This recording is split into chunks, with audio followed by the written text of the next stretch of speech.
I was checking. It, sir.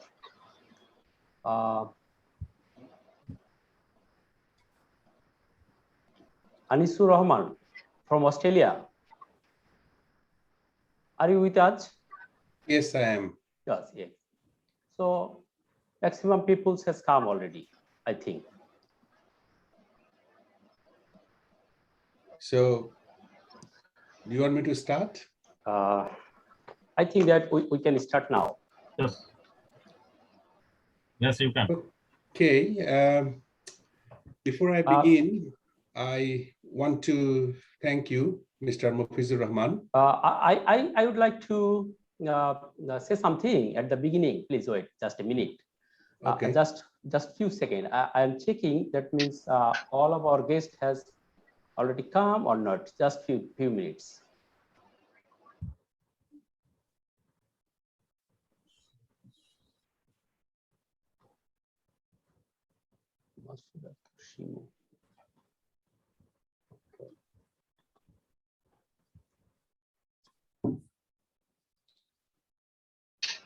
Maybe we can start then. If someone is not available here, maybe they will join with us after our program started. Yeah, I think that.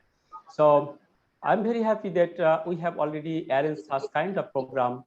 That means in the pandemic situation, we are suffering a lot from our health security and education security. So that's why in this situation, we have arranged this type of program. All of you know that the COVID-19 pandemic, also known as the coronavirus pandemic, is an ongoing global pandemic of coronavirus disease 2019. Was first invented in Wuhan city in China in December 2019, and in Bangladesh in March 8, 2020. After spreading this virus, a strict lockdown was declared by different countries, including Bangladesh. Education sectors was also under the lockdown. In July 2021, UNICEF broadcast that primary and secondary schools in 19 countries are totally shuttered, which affected over 156 million students. Also, many other schools are partially closed in whole over the world. Most of the institutes have tried to shift their activities from on-campus to online education system. That was a radical change. This discussion program basically focused on to understand the education situation in pandemic in different countries. There are participants in this program from all area in the world, from America to Australia. The participants are going to share their views about the education in pandemic in one's own country. I hope we would be in this after this program with sharing the educational condition in the world. It would help us to make decision about what should we do. Now I want to say very few about the Operation Research Society of Bangladesh. It is a newly formed research organization in Bangladesh to incorporate, motivate, and facilitate the youngers for research in different fields is the main motto of this organization. The organization like to collaborate its activities in the country and abroad. Now, I would like to request the participants to discuss on the topic. You are requested to conclude your discussion within 4 minutes for our time limitations. I want to follow the serial of the participants according to their country's alphabetic serial. So first, I like to introduce Mr. Anisur Rahman from Australia to deliver his speech. I humbly appeal to Mr. Rahman from Australia to deliver his speech. Mr. Rahman is a retired IT professional. He studied computer science in Romania at late 70. Then he started his IT career in his in an international health research organization located in Dhaka, Bangladesh, named International Center for Diarrhea Diseases Research Bangladesh, ICDDRB. Mr. Rahman migrated to Australia 35 years ago in 1986. Then he worked as a software developer and system analyst in mainstream Australian developed media group. Now, Mr. Rahman have been working as an editor of an online magazine from Bangladeshi community in Australia named BanglaSydney.com since 2003. He is very much cautious about the society, about the education. Please, Mr. Anisur Rahman, please discuss or give your speech now, please. Okay, let me see. Can you hear me? Yes. Okay. We can hear you. I want to start by thanking you first, Mr. Mofizur Rahman, for organizing this wonderful meeting. I understand there are people here from 15 different countries, and this is not an easy job. So thank you. I'm from Sydney. I live here for 35 years. I came here as a young IT professional, and now I'm a grandfather. So without further ado, let's get to the point. 3 points I was asked to talk about is how was the education system in Australia before the pandemic? Well, like most other countries, education system here is built around preschools, primary schools, high schools, vocational institutes, and of course, universities. I have raised my 2 children in Australia. They have gone through the education system here, and I can say with confidence that Australian system do not put too much pressure on the students, especially when they are young. System encourages children to enjoy and have fun and explore. It tries to involve kids in creative activities, drawings, public speaking, and physical activities. Their progress is monitored mostly by the teachers' assessments rather than exams. Schooling up to year 10, I think. Yeah, up to year 10 is compulsory. And after year 10, about 25% of students drop out. They go and have a job because they don't like to go to school. But those who want to go to universities, they do their year 11 and 12 in the high school. I mean, they don't go to a separate college like we have in Bangladesh. So after that, of course, they go to universities. Those who drop out after year 10, they can get back to the higher education system later on through the vocational institutes, and they have to do those extra 2 years there, year 11 and 12, and then they can move on to uni. So that part is there for them. So that's kind of how education system works in Australia. And point 2 was, how is the education system now?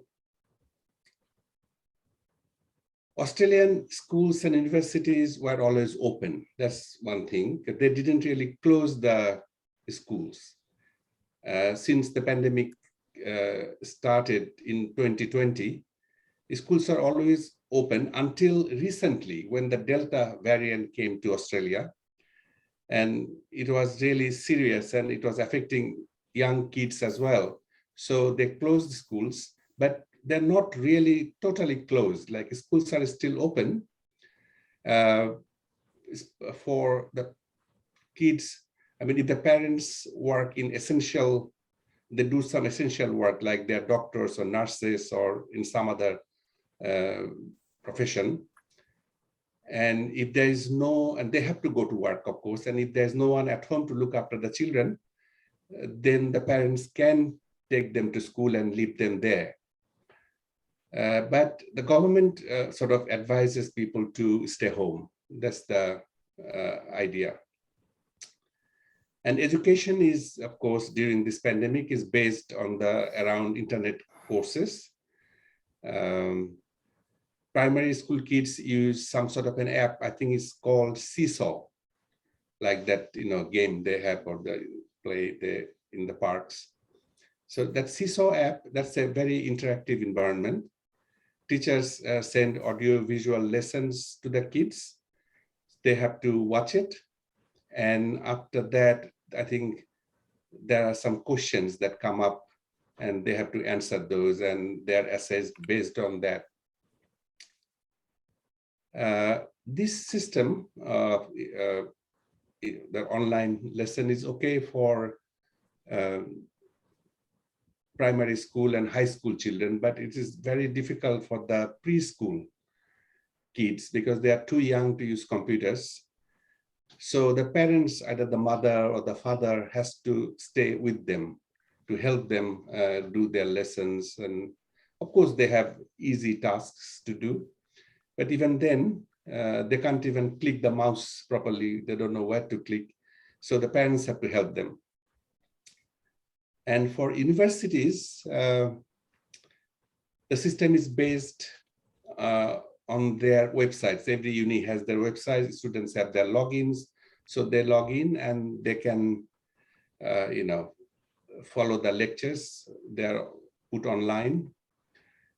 This is not really a new system. Like my son finished uni a couple of years before the pandemic began, and I saw that he could, if he cannot attend a class one day, then he can always go and see that lecture. So that was always there, but now, for every lesson you follow those recorded lectures.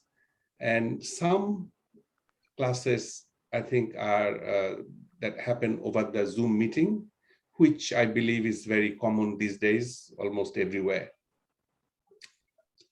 But these, of course, are temporary measures, and it's been happening for last 3-4 weeks. And when the lockdown ends, I think things will get better. Things will go back to normal. But when that will happen, of course, nobody knows. But the government expects that by the end of the year, most of the people will be vaccinated and things will improve. So briefly, the last point, is the system effective? That's a very interesting question. As I said, that this is a temporary measure, and school is not only about education. We all know that. Children learn all sorts of life skills through social interactions, excursions, sports. They make lifelong bonds with their friends, which becomes very important later in life. So online education will never actually replace schools. It is useful, somewhat effective, but in this difficult time, but it's a temporary measure. It cannot go on forever. This is about all I have to say. I hope I haven't gone over my time. And thank you very much for listening to me. Thank you.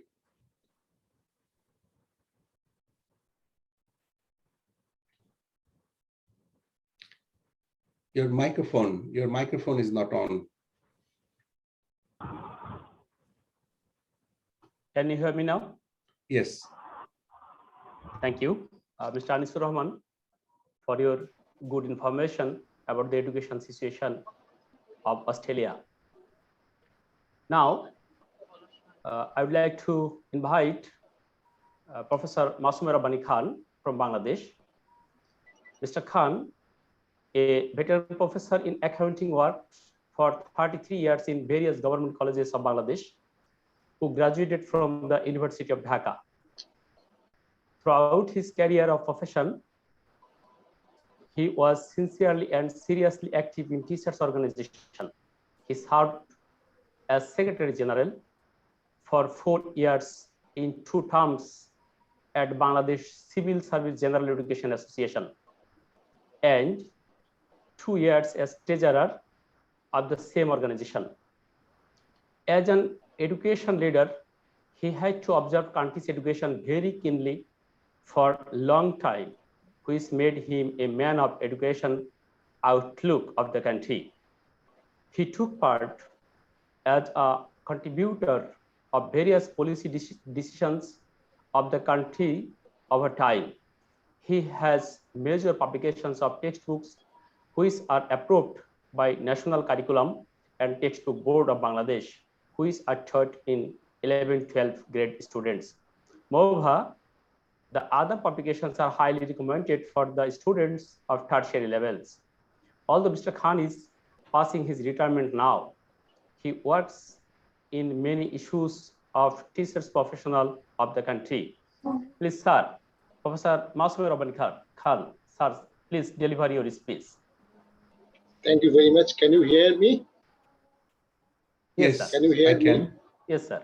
Yes. Sir, we Okay, can. thank you. Okay, thank you very much. At first, I thank Bangladesh Operation Research Society for arranging such an web seminar. Honorable President and Moderator, Mr. Mufizur Rahman, dear participants from different countries, I welcome you all in this web seminar. Education in this pandemic situation, our today's topic to discuss.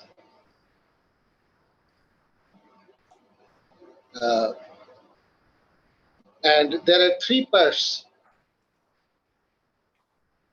they mentioned us to discuss about. First, what was the education system of our country before pandemic situation? Before COVID, there were some limitations in our education system. I'm starting with our limitations. Though Mr. Rahman, who is from Sydney, he told a lot of their education system. In our country, there are some limitations. First limitation is the teacher-student ratio was not desired. Although the number of primary school admission, the total enrollment in primary level is very good. It is near about 100%. Though the dropout rate is still not low, it is almost 12%. And it is 30% in the secondary level. And of course, it is very high in higher education level. The students are deprived of access to technology and various educational materials. Our education relies heavily on annual or final exams. It goes without saying that there is no system for evaluating classroom skills. Though there was a system like school-based assessment, that was not fruitful, or that was we cannot derive any fruit from it. Assignments, presentation, etc. The state education structure extends to the grassroots. There is also an administrative structure for primary and secondary education up to the Upazila level. However, the administrative system is very centralized. Educational institutions lack their own decision-making process, and no attempt has been made to build such capacity. Investment in education is not as high as expected. It is only 2.2% of our GDP. As you know, UNESCO prescribed to allocate 7% of GDP to education. But in our country, it is only 2.2% of our GDP. A large part of what is invested in infrastructure development expenditure, there is also waste. This is why we face an additional challenge in the COVID situation. in the COVID situation, many low-income countries like ours adapt quickly to new situations. In that case, there is some relaxation in our work. It is said that for a long time we are waiting for the situation to improve.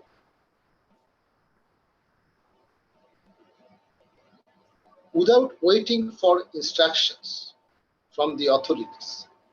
Now I am telling about the initiatives taken individually. Without waiting for instructions from the authorities, BCS General Education Cadre teachers started taking classes, online classes in government colleges with the help of open source platforms like Zoom, Facebook, YouTube, etc. The Directorate of Secondary and Higher Education arranges state television alternative classes for secondary school students. Classes are recorded by government school teachers according to the subject curriculum and broadcast according to the schedule. The Directorate of Primary introduced some alternative teaching methods in primary schools using their modular level administrative structure. Some of the private universities have conducted regular sessions using online platforms. In this case, the government universities were not seen as active. This is very unfortunate.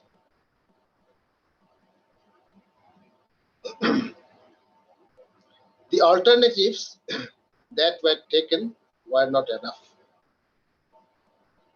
Although there have been isolated studies at the private level on what kind of damage is being done to education as a result of disruption of life due to COVID infection, no survey has been conducted centrally on state initiative. In this situation, no need assessment has been done to determine how to compensate for the loss using alternative methods, what are the priorities of the students' needs, etc. Despite our education system relying entirely on annual or final exams, this is another curse of our education system. We have not been able to take any of the important public exams in the last year and a half. Our students have suffered a lot as a result of not taking SSC and HS exams. Many feel that more could be done about possible alternatives. At present, HS level subject assignments are being provided to the students with the help of NCTB, National Curriculum and Textbook Board, at the initiative of the Directorate of Secondary and Higher Education. The issue needs to be addressed. The state initiative needs to conduct a full-scale survey with suitable people without delay. It is very much needed. The survey should include measures to assess the extent of damage to education and find remedies for it, ways to acquire technical skills, etc. The state-run initiative for online classes will require projects to create its own software and enable organizations need to think about practical classes in order to adapt to the improvement and deterioration of the COVID situation in the long run. A new formula for curriculum expansion in offline and as well as online needs to be worked out. Educational institutions and teachers should be given importance in imparting education. They need to create an environment for independent decision making. Outside the education institutions, the ANSAR and the Village Defense Force, the Postal Department, etc., need to be connected to the alternative education network. Students need to address the issue of psychological and physical damage. The steps should be taken to free the students from all the social problems that have arisen due to pandemic, such as early marriage, drug addiction, etc. That's all from my end. Thank you very much again to the participants and the Bangladesh Operation Research Society. Thank you all. Thank you, sir, for your nice information. Also, you have added some recommendation also. We are very glad that you have told us some recommendation for the Bangladeshi education system. Now, I'd like to invite our guest from Canada, Mr. Mohammad Samuel Islam. Mr. Islam is a PhD student in University of Alberta. He is currently working in 3V Geometrics, Canada as a graduate research assistant.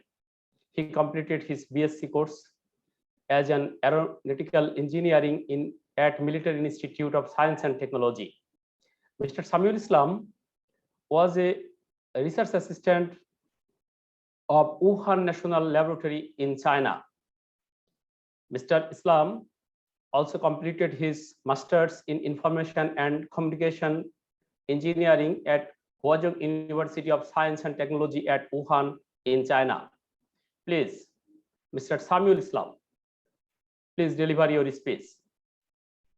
Yeah, thank you very much for inviting me in this tremendous and excellent environment where all the talented peoples from different countries I have seen there. So this is like I'm feeling really very good, like to be here. And thank you very much, Mr. Mofizur Rahman, so inviting me also. So today's topics is really hot topics for all over the world because of like there are the pandemic hits all over the world. So every people's like are really concerning about like the education systems of their children and also the different perspectives. So the today's topics that I would like to discuss from the initially that what is the systems in Canada.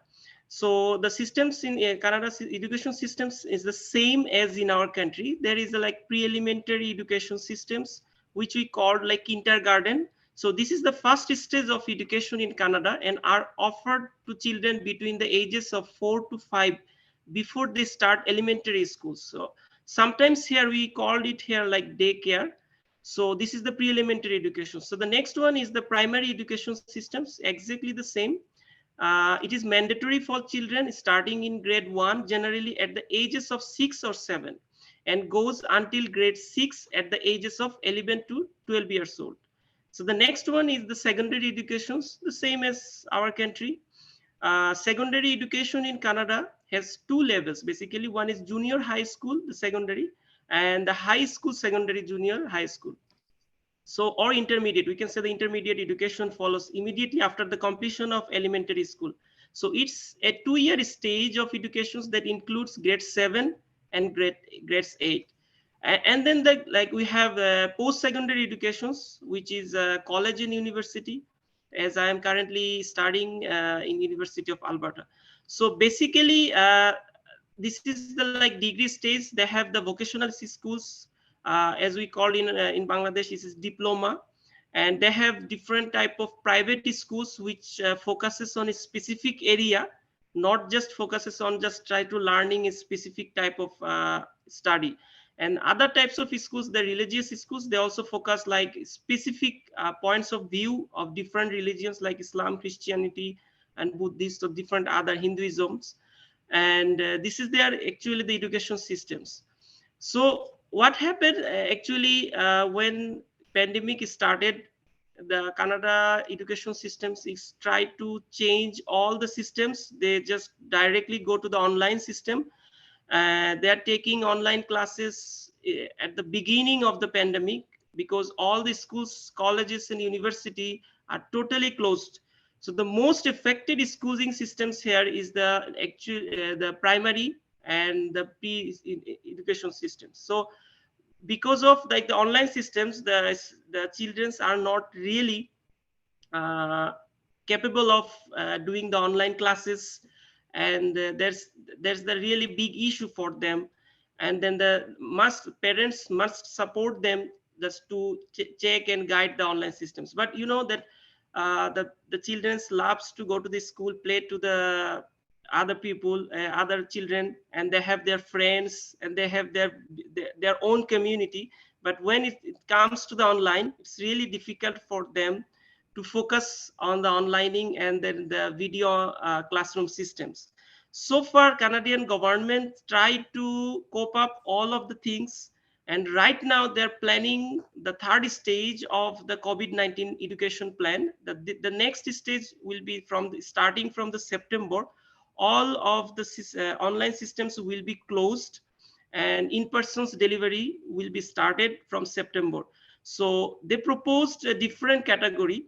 So I can suggest also the same, we can in Bangladesh government also can try to focus on the in-person delivery, because for the schooling for these children, it is really difficult to go for the online delivery systems. But for college and university, I will recommend some more idea from my experiences that how can college and university students can get a benefit from the online systems.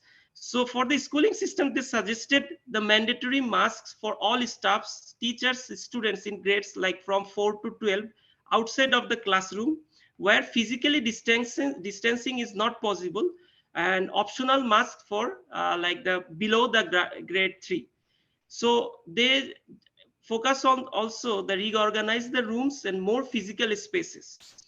Another thing, they are focusing on the cohorting the students and the signage to guide like what are the traffic signs and what are the things they just need to deliver like inside the classroom. So previously the classrooms was a little crowded, now they just make it more emptier spaces.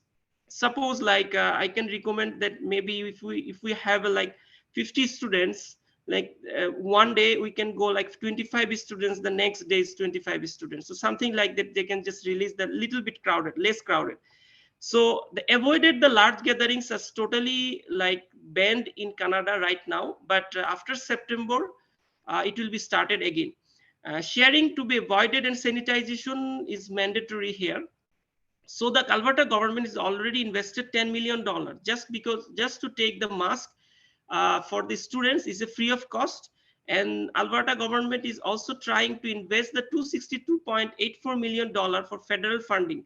And this is the actual scenario of the Alberta. But if I focus on the government in the like the main part of the government of Canada, I see there's a more billion-dollar investments just only the education systems, because they're more strongly believe that the children is the future of the Canada. So if the children is educated, so they can build the Canada far better than before. So now comes to the college and university systems. So even if not the pandemic, I was working here still. My lab is open, but I can work virtually because we are using different kind of softwares for college and university. So one of the recommendation is that in our country that college and university student systems like the online systems is really difficult, because whenever the teachers took classes, the students are not interested and not feeling interested. They are like just taking the class and going others. So maybe we can use some different like LMS, which is not learning management systems here. And there are in the world there are lots of learning management systems. Here is the very popular is the Google Classroom. Some others is like Canvas and the Bright Space and Google Workspace, Microsoft Teams. Those all are included with the evaluations. So what is the students actually doing from their computers, time to time monitoring and the webcam monitoring. So the teachers is not capable of monitoring all the 80 students. So some things, some IT or some kind of technology is necessary to like check that what actually students are doing. Are they feeling boring? If it's boring, then we need to change the strategy. So even if it is not pandemic, online systems will just broaden our knowledge in future also, but it will clearly help us. But so this is the two different sides, like of two different sectors, like the college and university and the schooling systems. So far the Canadian government is more focused on specific area like the vaccinations. So this is the last recommendations, like the Canadian government specifically trying to give a 90% vaccinated people around September 2021. So if they can achieve this much target, and after that they can really open all the schools and all the in-person delivery. So if in our country this new virus is coming, like Delta virus, so if all the peoples are really vaccinated, so the vaccination rate ratio is really high, so the schooling can be open as soon as possible, because the children must go. And last challenging issue is that the evaluation part. Even if the online classes happen, even if like the online the delivery and speech the teacher is always try to give, and the students are also enjoying, but the problem is the evaluations plan, because the students have a lot of opportunities to be a copy and other things and feeling boring, and they just use some phishing techniques. So the evaluation systems, it is still a challenging part even in Canada, because there are some accidents also in our university regarding the evaluation systems. So actually the IT guy is working that how to like perfectly evaluate a students about the degree or marking system. So in future maybe it will be also helpful. So again, as this is my speech, thank you everyone for listening my speech, and thank you Mr. Mofizur Rahman to invite me in such a great and excellent environment from different countries peoples. Thank you very much. Thank you, Muhammad Samiul Islam, for your nice information about the education situation in Canada. Now, Shirin Akhtar from China. She is doing PhD in molecular plant breeding at Chi Research Institute in Chinese Academy of Agricultural Science, China. Mrs. Shirin Akhtar has published 5 research papers in the SCI journals. She has completed her BSc and MSc in Potokali Science and Technology University of Bangladesh on agriculture and genetic and plant breeding respectively.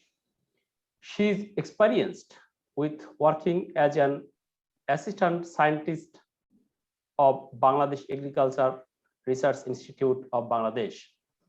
She has also represented herself in different cultural activities fields such as singing, acting, dancing, and poem reciting.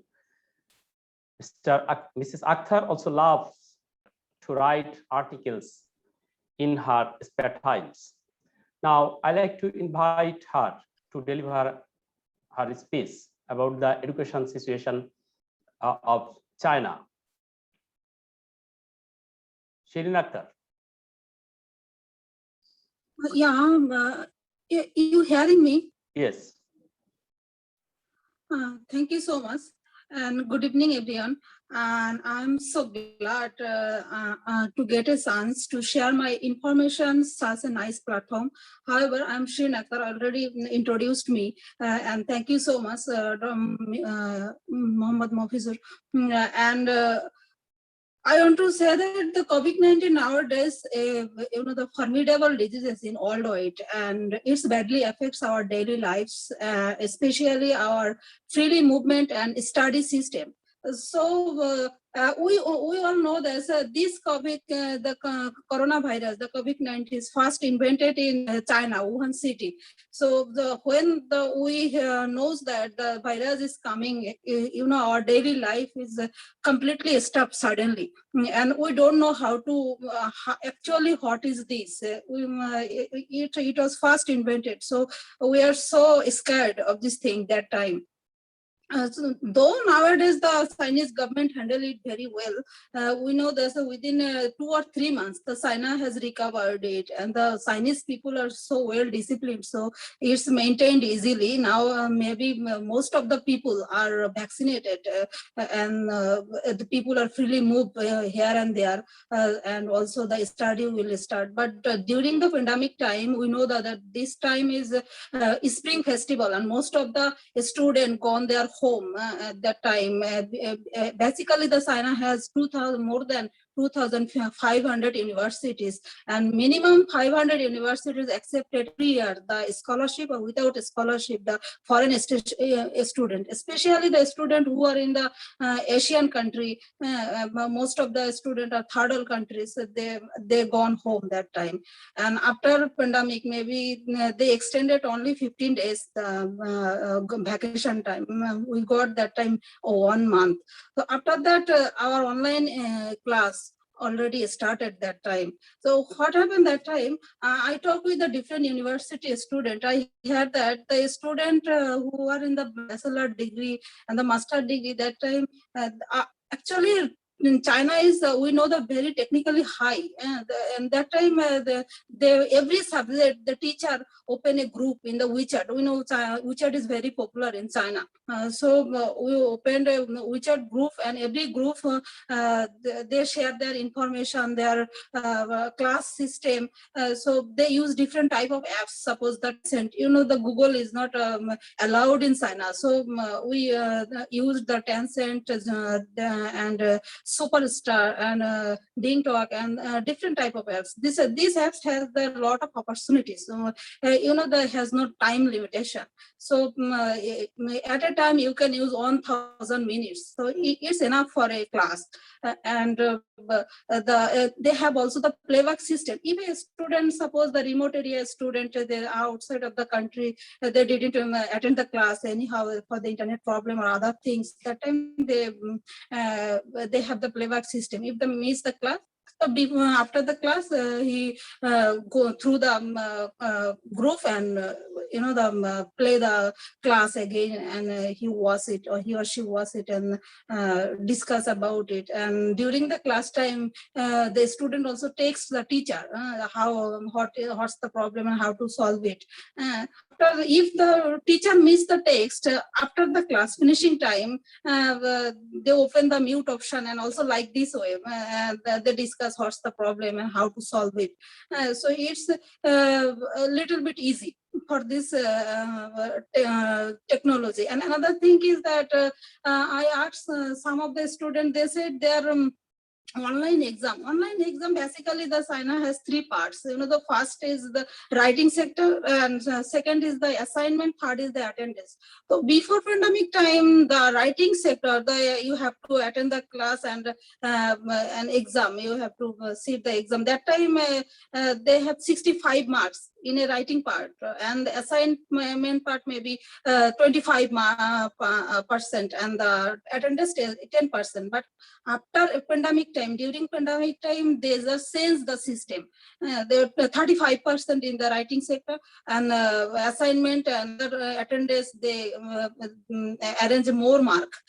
So that time it's happened that the student who are in the outside of the China and who are facing the remote area, facing the internet problem, the teacher said, okay, you have 24 hours times. Within this time, you have to submit your exam sheet. I think a student, for a student is enough time to submit an exam paper, and only 35% mark. So before exam, the student of course prepared, but if he or she very rare miss the exam, then that time within 24 hours they managed a different way.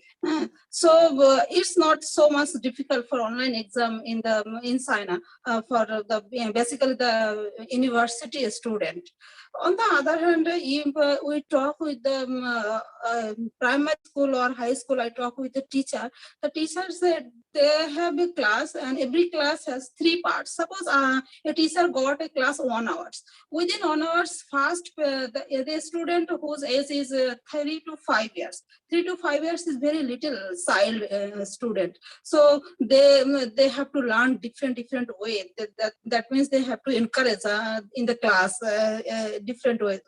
First 15 minutes they have the warm up times. That times the teacher before pandemic time in the class directly when the student attend, that time they used to first they play a song. That means good morning song or the the national song, different type of songs, and they are dancing. Teacher also dancing. They are singing. Teacher also singing. This is just motivate the student to the attention, the learning, to study.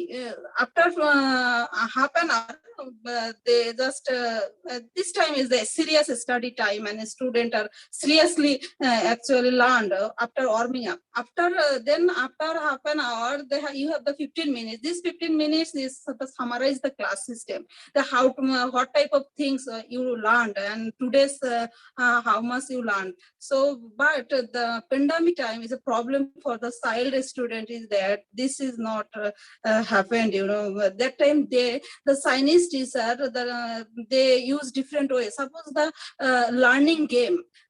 First 15 minutes, different type of game they arrange. Suppose they have the different type of alphabet. You have to arrange the alphabet and make a word. And the teacher have planned every day night how to which type of word today I have to learn the student. So this type of word a student every morning the teacher send that you have to make this type of word. The child students are very excited to play online games, different type of games. So it also an amazing thing. I heard that I'm so must, the astonished that, they think about that type of game, how to attention the online game. But of course, it's not, as much as in the direct you have to attend the class is also a little bit difficult to arrange the student, to set up the student and to attention the student mind, who are basically child is also very difficult. But you have to cope up with the environment. I think so. The next maybe we have to face different type of environment problem issues. Then we will not stop our the basic things, our study, our planning. So we should cope up with our environment, our situation. We should handle the effectiveness. I think is only 2 months or 3 months, so doesn't so much problem we have till now we didn't face. Basically, the main thing is that the student and teacher relationship is very friendly. A child just climbed up the teacher neck. Teacher is very friendly. I think it's very important things. Another thing that every teacher are very technically skilled, and they know how to manage the student. So it's basically the main things, the communication level. They are well communicated, and they have their relationship is very good. So it's also effective for the online class. Another thing is that I think so. If we face a different type of problem in environmentally or different type of national issues we have, but it doesn't mean we stop our study. So I think something is better than nothing. So we should follow the online system if we face the different type of problem, because as a Bangladeshi, we are the third world country people, so our resources is very limited. So if a development country want to do, we can't do as like as them. So we should follow our limited resource and our limited space. We have to manage different way. So that's all. This is my education system in China, and now all is okay, all is normal. So we are now we just normally go to the university easily, and our work is basically so well. So thank you so much. Thank you, Shirin Akhtar. Shirin Akhtar told about the education system of China, and basically it's very important to face new crisis.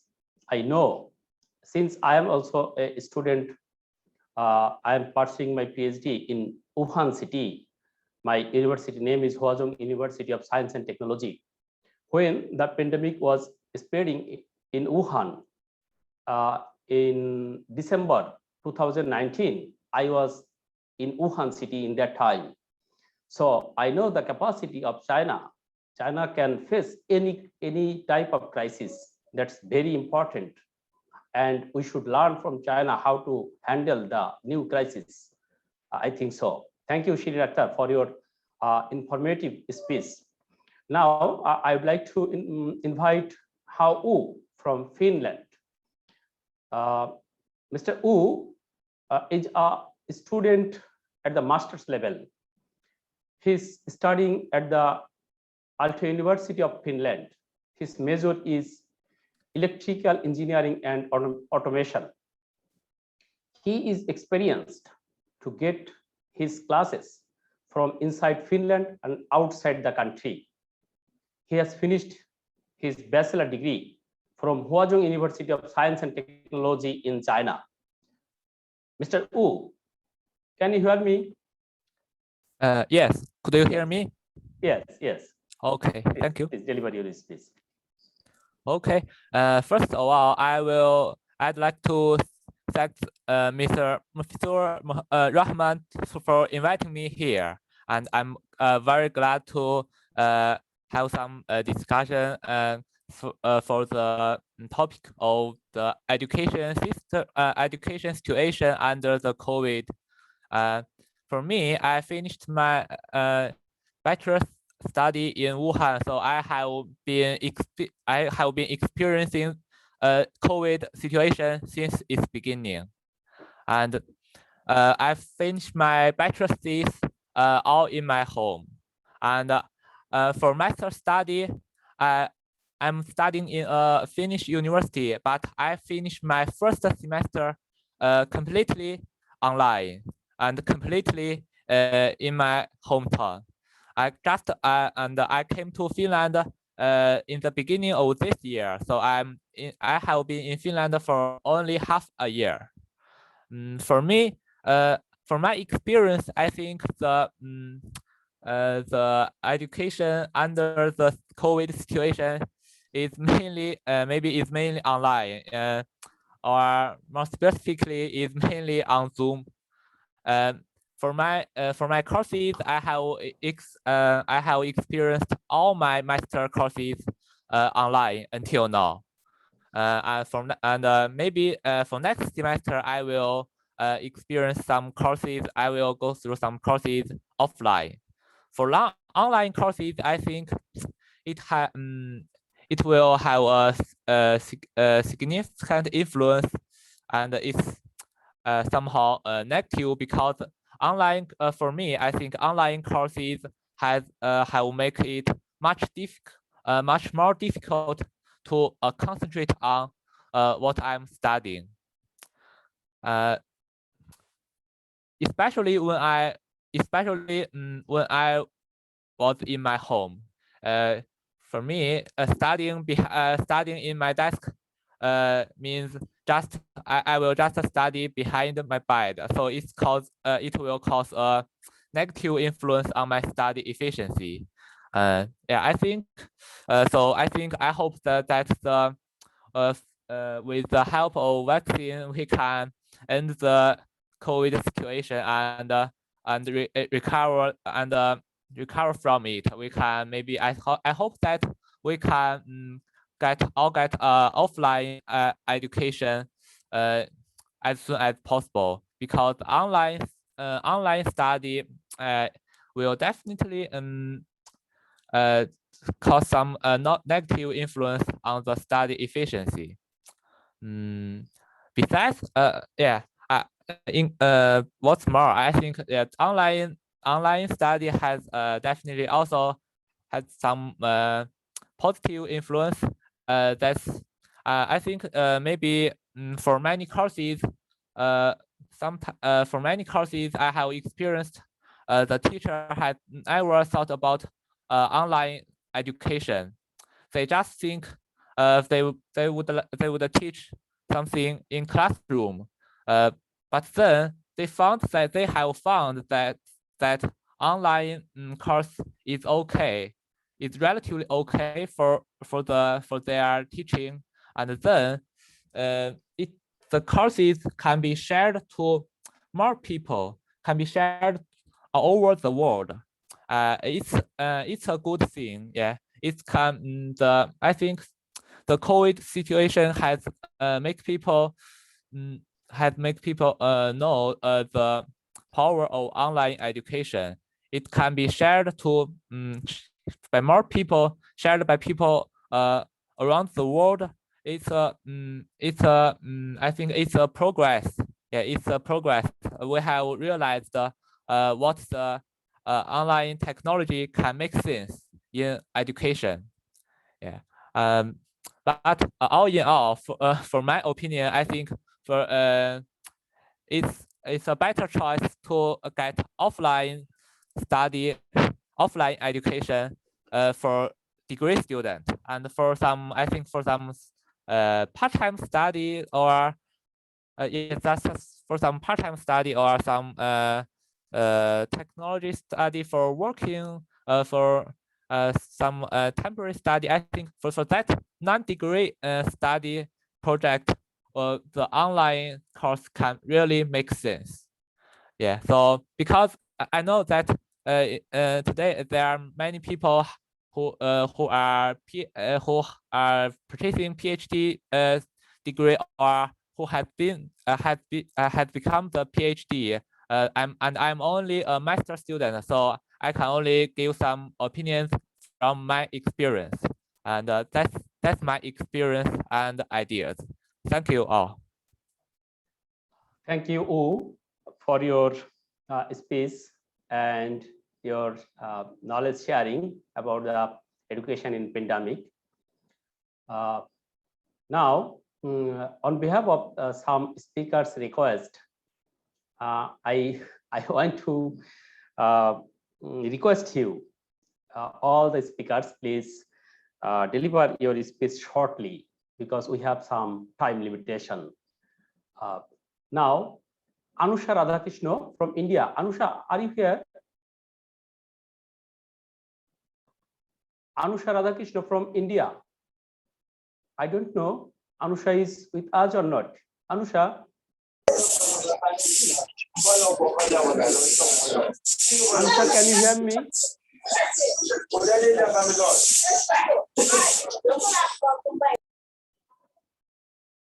Anusha?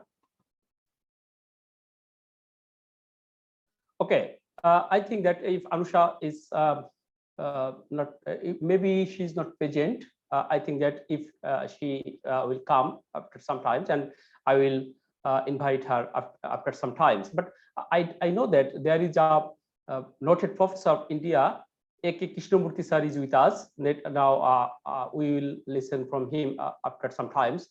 Now I am going through. Now from Indonesia, Yam Saro. Yam Saro is doing her PhD on curriculum and teaching methodology. She is a social activist concerning on education, literacy movement, and environment. She is also a co-founder of Community Focus on empowering disabled community in her hometown, aims at supporting them to be an independent individuals. Yam Saro from Indonesia. Yam Saro, can you hear me? Yes, I'm here. Yes, please deliver your speech.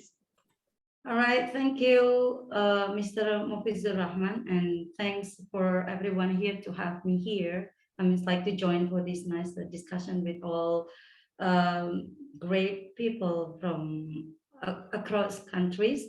So, well, I will just talk about, because I'm a literacy movement activist, so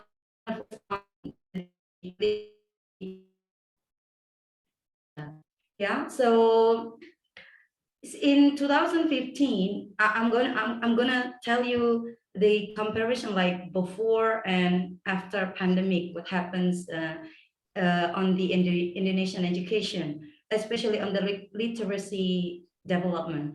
So in 2015, we got the result of PISA. It turns out that Indonesia got 69 ranked from 76 countries.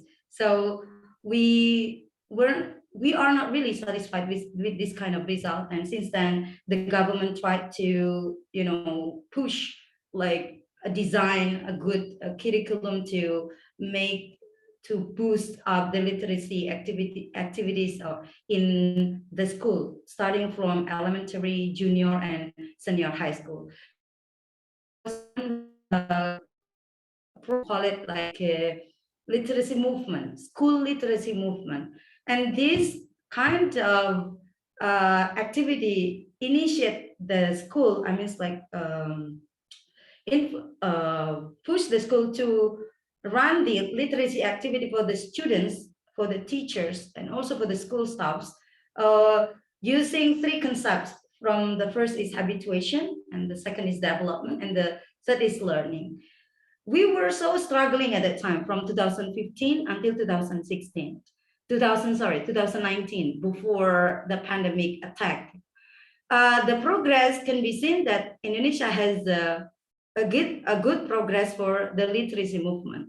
But then pandemic attacked Indonesia 2020, it was on March.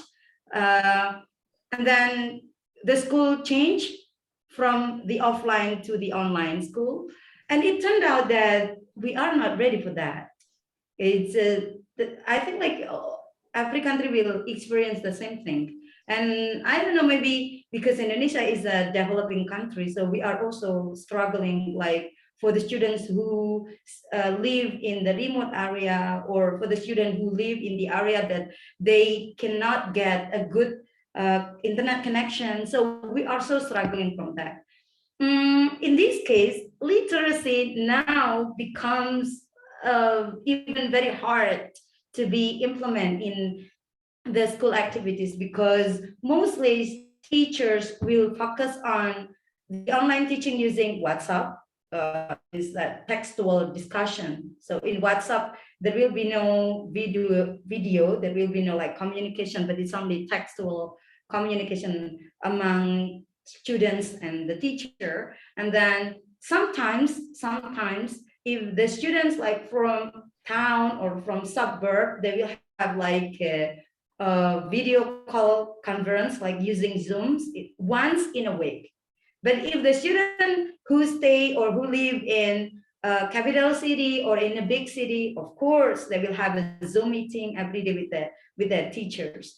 And in this kind of situation, the student, the teachers do not have a good control to, manage or to guide the students to do the literacy activities as what is planned or what is integrated in the curriculum.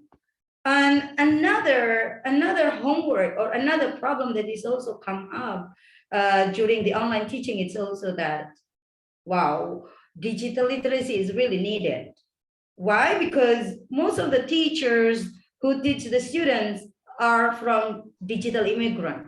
They are from X and Y generation, while the students are from the Z generation. So this gap also influenced the process of learning, the process of online learning. We know that Z generation, they can engage with the technology very easily, because technology has been there with them since they were born and they grown up with the technology. So it's easy for them.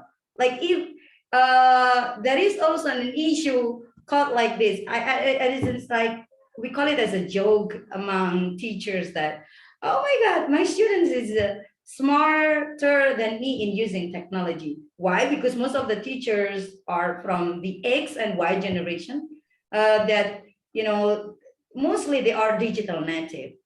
Mostly they are digital immigrants, sorry. So because they are just a digital immigrant, so they survive, they struggle how to use technology in their teaching. And during this, like it's already almost 1.5 years implementing online teaching. Another problem comes up is that parents complain. Parents complain a lot during the online teaching because they do not really have much time to accompany their children to study at home. Because usually before the pandemic, most parents in Indonesia, they trust the school and the teachers. So they send their children to school, and whatever it is, they believe that teacher will teach their children whatever it is they need. But then it turns out when online teaching implemented, so the children, they cannot study by themselves. They need someone to accompany them, and parents should accompany them. So in this case, most of the parents complain, and even once in the beginning of online implementation, parents complain in the social media a lot about this.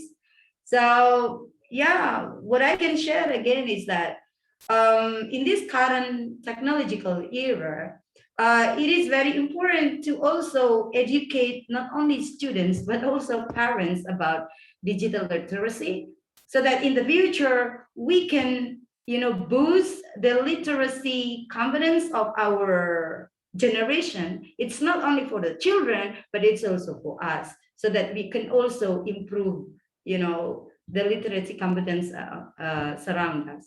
I think that's it that I can share from my country. Thank you so much. Thank you, Sharo, for your informative space from Indonesia. Now, I would like to invite Muhammad Obaidul Kalam Azad from Korea. Mr. Azad is a postdoc fellow, Department of Biohealth Technology, Kongwon National University, South Korea. Mr. Azad has been living Korea from 2009. He completed his master's in horticulture in Andong National University, Korea at 2011. Then he completed his PhD degree from Kongwon National University of Korea in 2020. His PhD topic was food formulation and processing. Mr. Azad, can you hear me? Yeah, I do. Yes. Okay, can I start, please? Yes, yes. Okay. Assalamu alaikum. Thank you for having me, Professor Masjidur Rahman.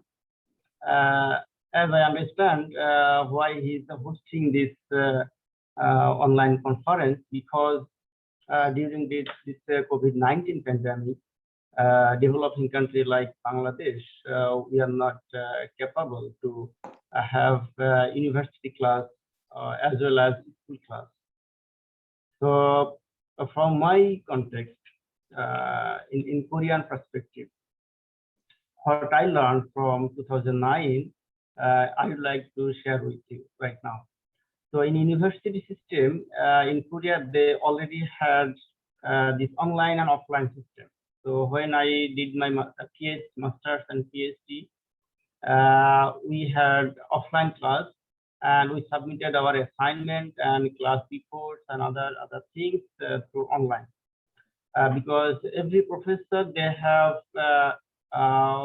homepage room in university, and every student also have the login system, ID password. So we log in and we have some room, and then we submit our thesis reports and so on to the respective supervisor and professor and so on.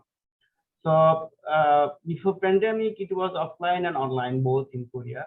But after COVID-19 pandemic started, then they stopped the offline class. So they have lecture in online. They uploaded their lecture in online, and then students can get all the lectures from their home and submitted the assignment. So it does not necessarily mean that university students, they need this physical exam on bench. So professor gives some assignments, reports, and then students submit, and then they have some marks. So that's the university system. But if I explain in primary education, I mean class 1 to class 12, primary, middle, and high school. So I have son 9 years old. He goes to class 3. So before and after, as I compared that in primary school, 1 to 12, in Korea, they don't follow the online system. I mean, the before the pandemic. But when pandemic started, then they have specific software for individual school. So government does not ask them to develop special software, or government does not force them to do so. But school head teacher, school committee, they do. So it does not mean that all primary schools they have same software. So school specific software they develop. So I think in Bangladesh there are many universities, many colleges, many schools. So in case of individual university, they can develop their own software. They have some room for professors and students. They can log in and they can do whatever they want. And school, in case of college, it's a little bit tricky and difficult in case of Bangladesh context. But I think Bangladesh government should take some initiative to do so. And it's not a big deal, and it does not need a much money, because the software we need some space there, some technical knowledge we need, and I think that's enough. So I think in Bangladeshi context, they can take this Korean primary part, like class 1 to class 12. They have the specific software. They can initiate the software and running their class in case of university as well as college. So this all from my end, and thank you for having me. Thank you, Dr. Azad, for with us and for your informative speech about Korean education. Now, I would like to invite Lanchon Wa Phi Min from Mauritius. Phi Min is not a teacher. Yes, I am here. For the students of O level and A level. She has been teaching for the past 20 years. She is also a IT specialist. She is good leader in education. She has the capacity to make different video on education. I had a chance to perform in her video on the topic of Wikispace in India. Let's, Phi Min, please deliver your speech. Yes, thank you. Thank you for the nice introduction. And thank you, Mr. Rahman and ORSOB for organizing this live discussion. It is very interesting indeed. Now, coming to Mauritius. Mauritius, where is it first? It is a small tropical island in the Indian Ocean, and it is famous for its sandy beaches. Our tourism sector plays a great part in the economy, and due to the COVID, it has been very much impacted. Okay. Now, as a quick analysis of our COVID situation in Mauritius, so far the country has had 19 deaths due to COVID, but I think the figure is much above, because many deaths have been declared for other reasons, though they have been accelerated by COVID. Still, I must admit that it has not been so alarming, and it is a fact that our authorities have contained the epidemics well. The latest figure, 3 days back, it is that 52% of our population is vaccinated. Now, for our education, there have been 2 outbreaks in our country, 2 outbreaks of COVID.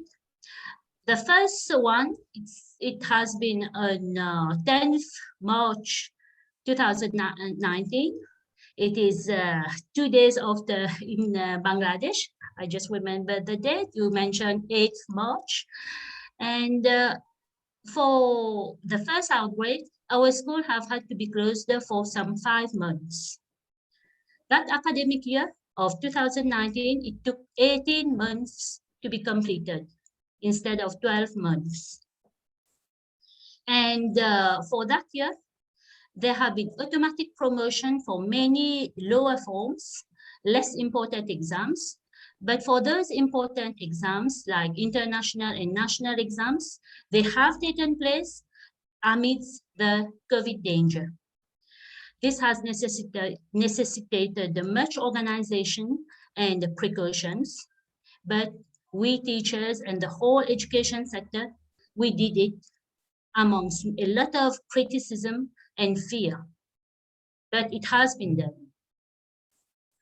And now what I would like to say is the only positive outcome of COVID, there have been no positive outcome, but the only one we can say is the surging up of e-education, e-schooling, e-teaching, e-learning, all is.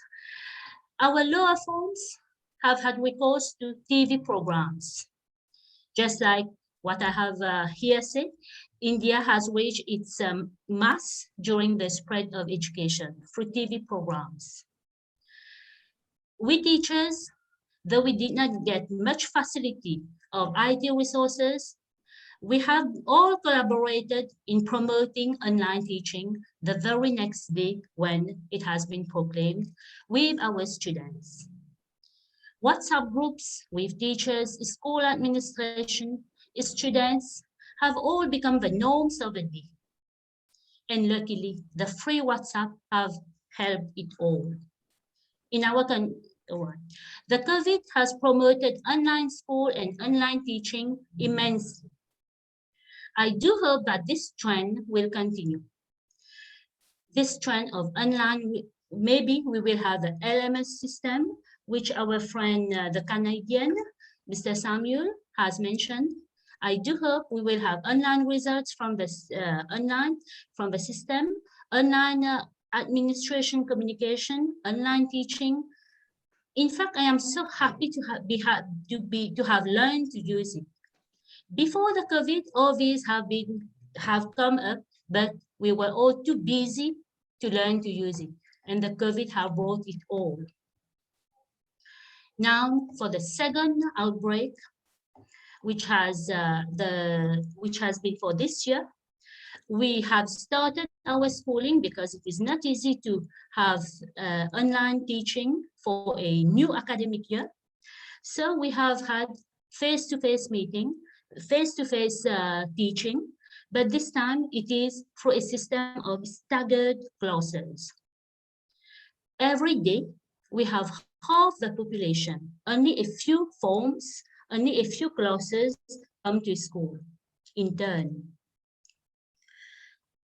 And it is very interesting in that our classes, which have always been very populated with 40 students in a class, 40-to-1 ratio, it has now become 20-to-1. This has become the norm, and we all wanted it. So another good aspect of COVID, and luckily, but still we have it.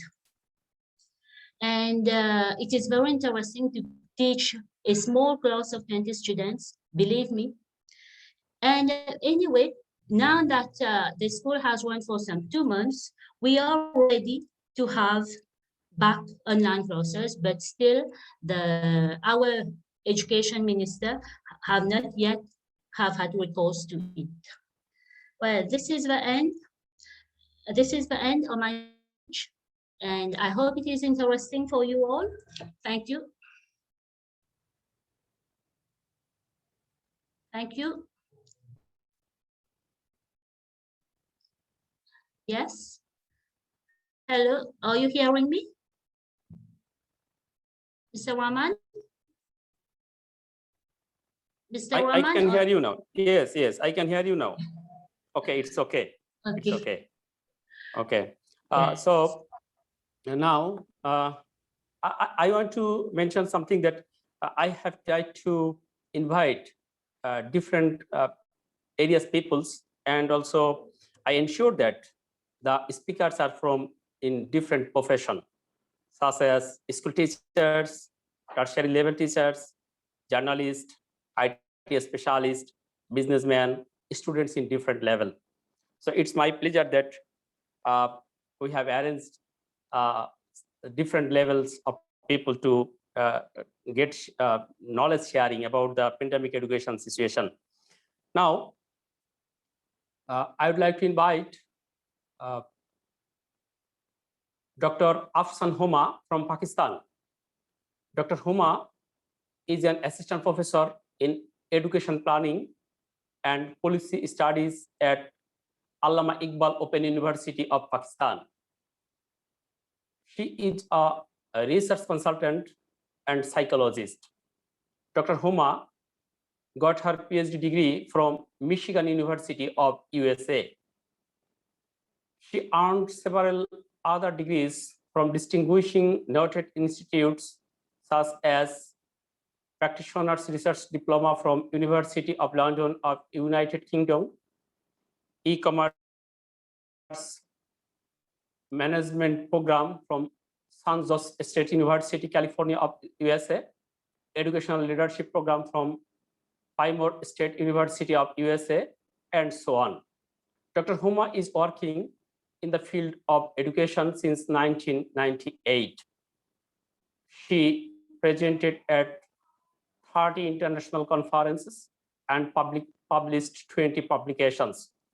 So, Dr. Huma, please deliver your valuable speech. We are waiting for your nice speech, and we want to know about the COVID situation, about the education situation in pandemic of Pakistan. Dr. Huma.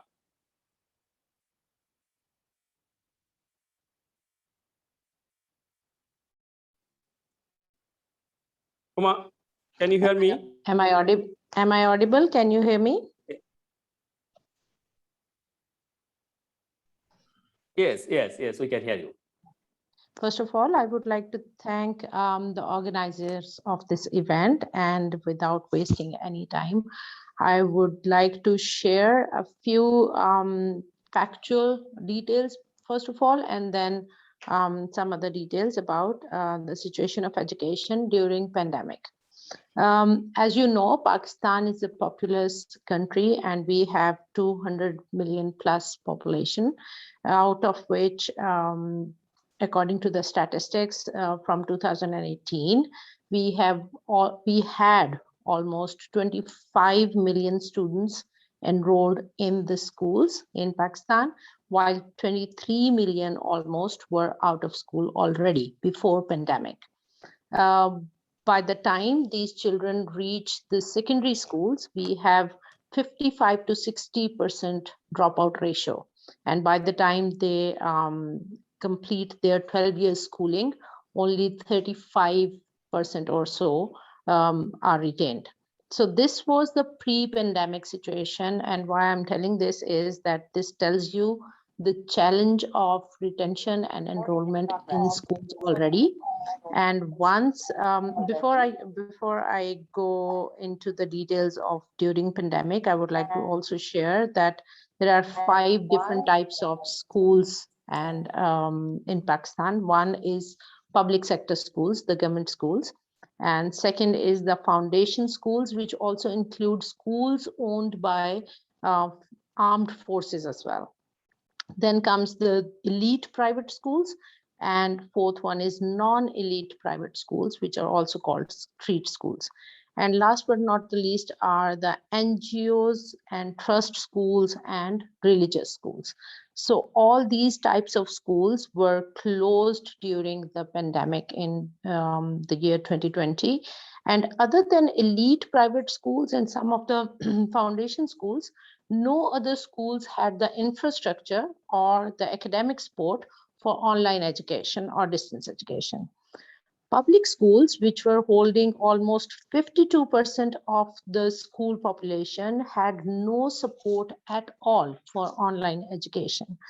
But they managed to have a television program called Teleschooling series, which was launched very soon when the lockdown happened, but it was open for all, and it was up to the students if they watch it or not.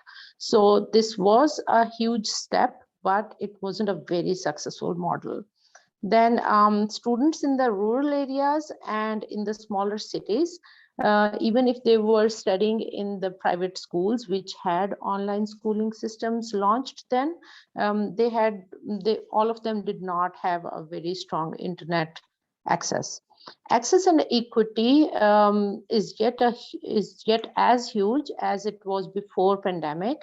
Rather, I would say that the digital divide has made it even go worse. I am teaching in an open university, and I can safely tell you that during past 2 semesters, as we have also been holding online classes only, almost 30 to 35% of the students can never log in. So if I'm having a classroom of 80 to 90 students, I never get more than 60 students online. Assessment and evaluation during the pandemic has been a huge challenge for schools as well as for higher education system, because it mainly relied upon proctored physical exams in examination halls. Teachers and evaluators are not trained for online assessment, and policymakers are, truly speaking, not yet ready to change the assessment mechanisms.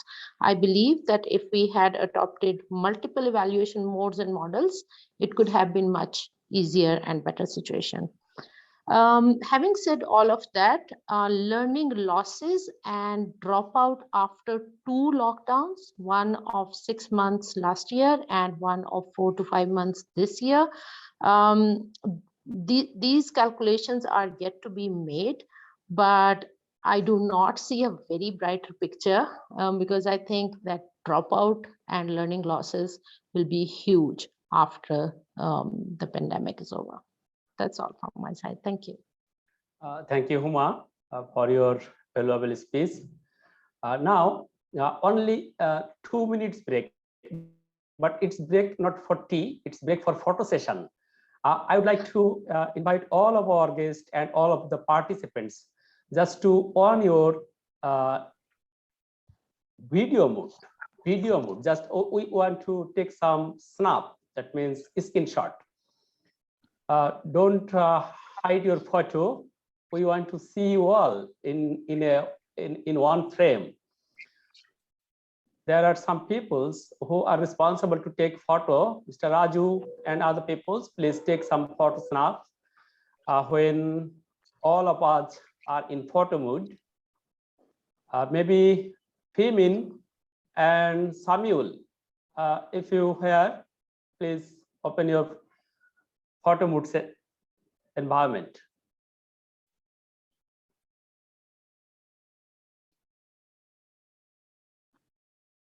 Take some snaps, Mr. Raju.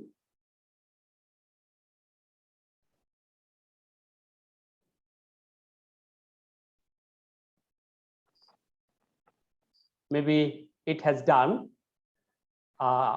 Sorry for disturbing you, but it's a memory. I think that we'll share. Yes, thank you. Now, I want to invite Karim from Peru. Karim, are you here with us? Karim.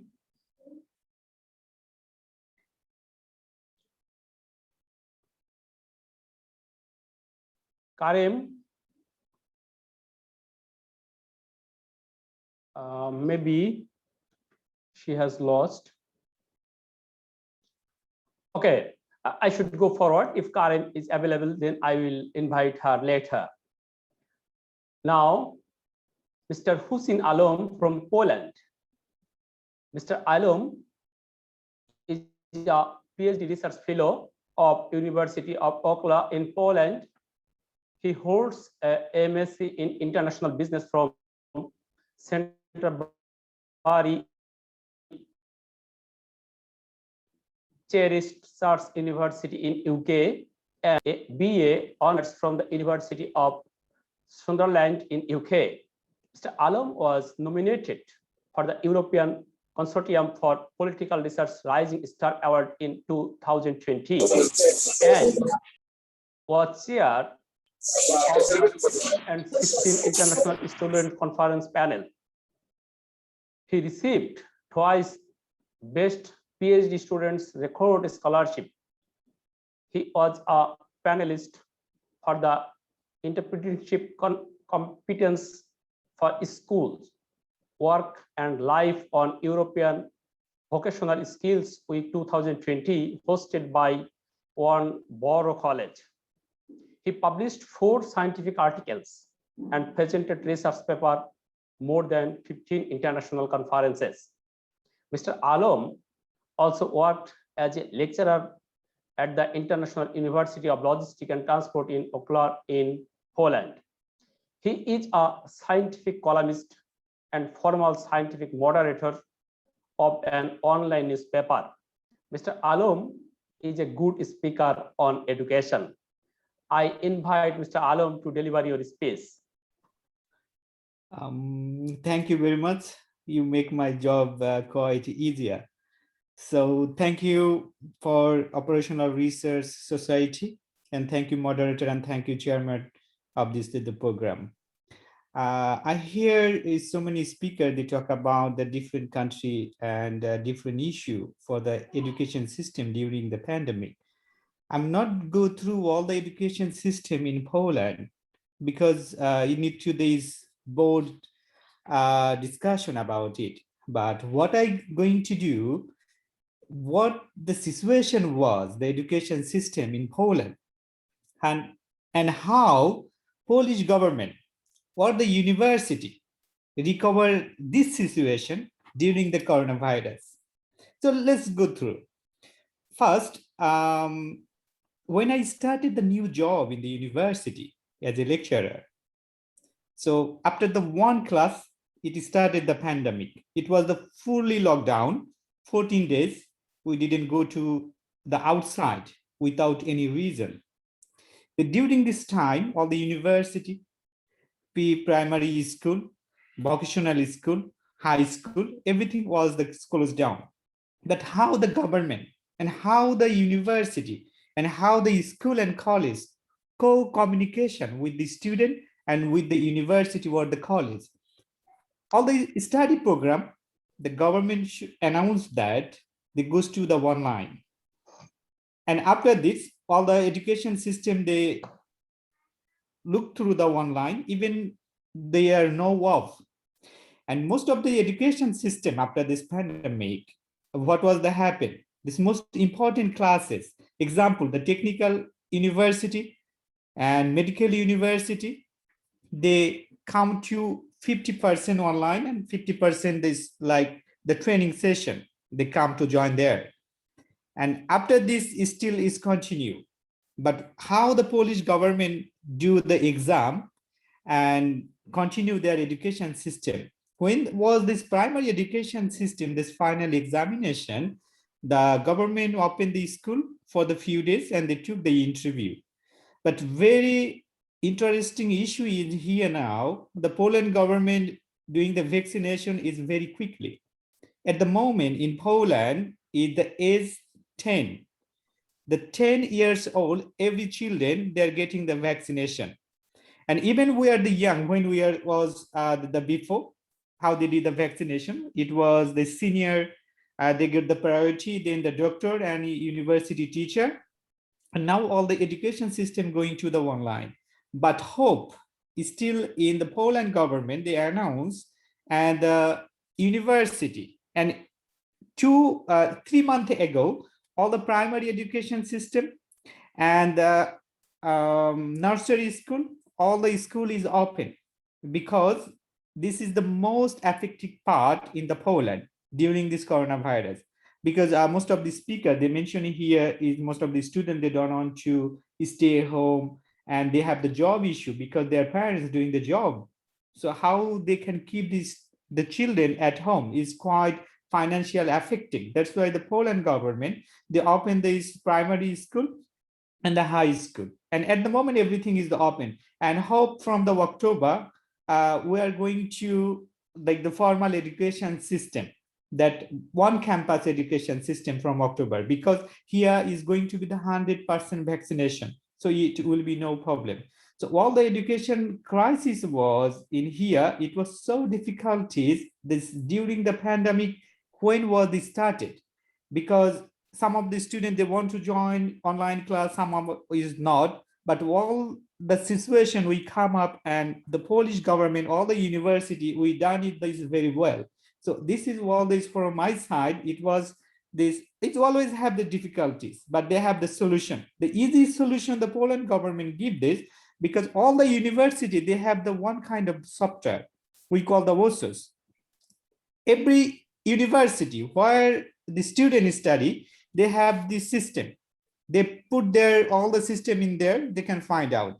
And the IT department is during this coronavirus, they help all the students, they have the co-communication, good communication and cooperation with all the teacher and the student. They created the link and sent to all the student. And with this link, they provide all the lectures, same like the face-to-face, how this one campus study do. So at the moment, there is not the pandemic issue anymore in the Poland, where everything is the open, we're moved forward, and we're moved forward in the education system from the October, which is going to be the one campus system. So all from my side, thank you very much.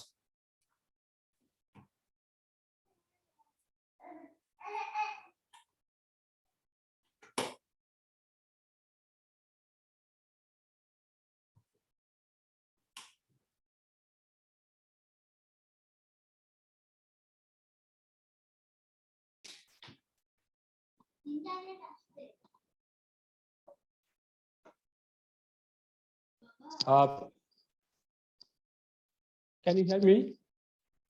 Yes, I hear you. This is all from my side. Thank you. Okay, Thank thank you, Mr.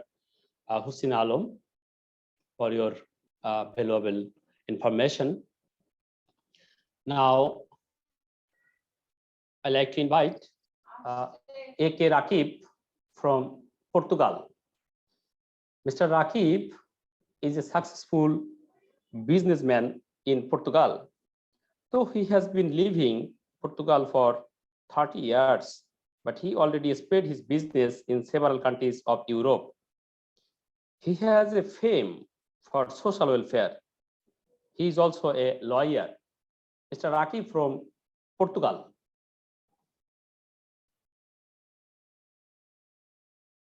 Rakib.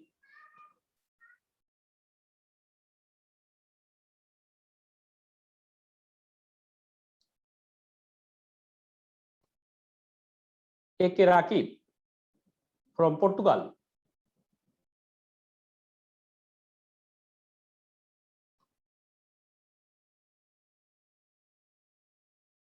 Before a few minutes, I saw him, but maybe technical problem.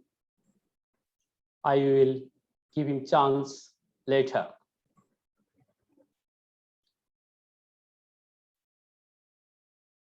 Maybe I should go forward. Dr. Kalpana from Sri Lanka. Kalpana, are you hearing? Are you hear me? Dr. Kalpana.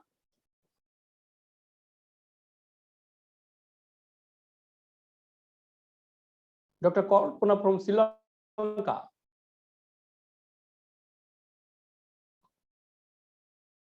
Okay, I should go forward now.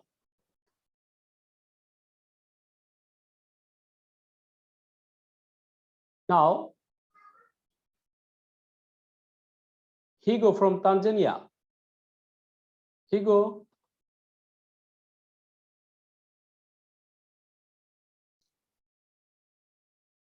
Maybe Mr. Rakib is connecting. I am seeing him that he is connecting now. Just I should wait a few seconds for his connection. Mr. Rakib, can you hear me? I'm seeing that it is connecting. So I'm waiting for his connection, internet connection. A.K. Rakib from Portugal.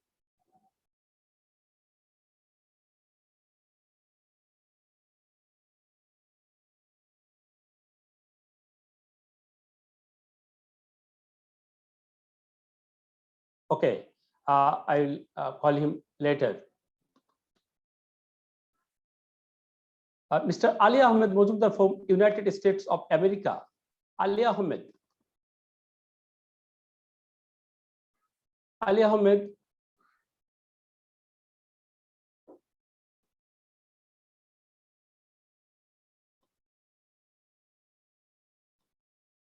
Mr. Ali Ahmed Mojumdar from United States of America.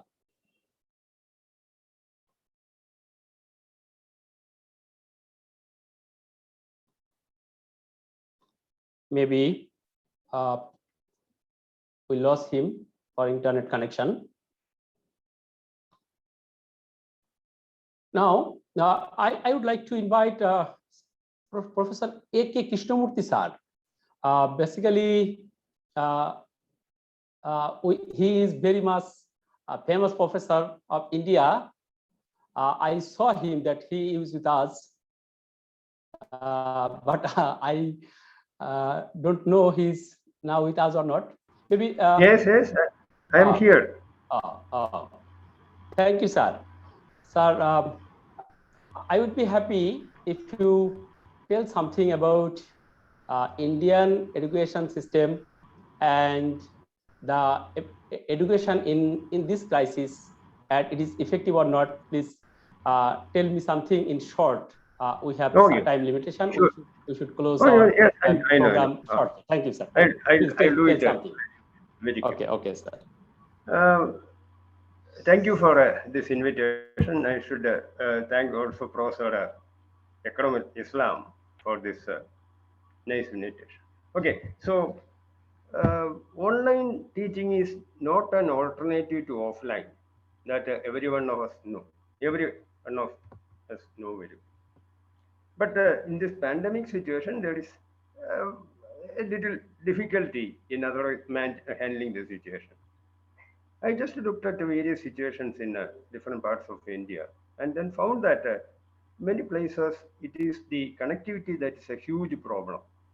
Second thing is people who are quite marginalized, they don't have access to, say for example, they cannot purchase a laptop or even a handset, means mobile phones. Then what they do is share their parents' mobile for attending classes in the evening. But suppose in a house there are 2 or 3 children, they find it difficult. With one cell phone, this cannot be managed. So it is not at all an alternative as such, but somehow we had to manage, and we are managing.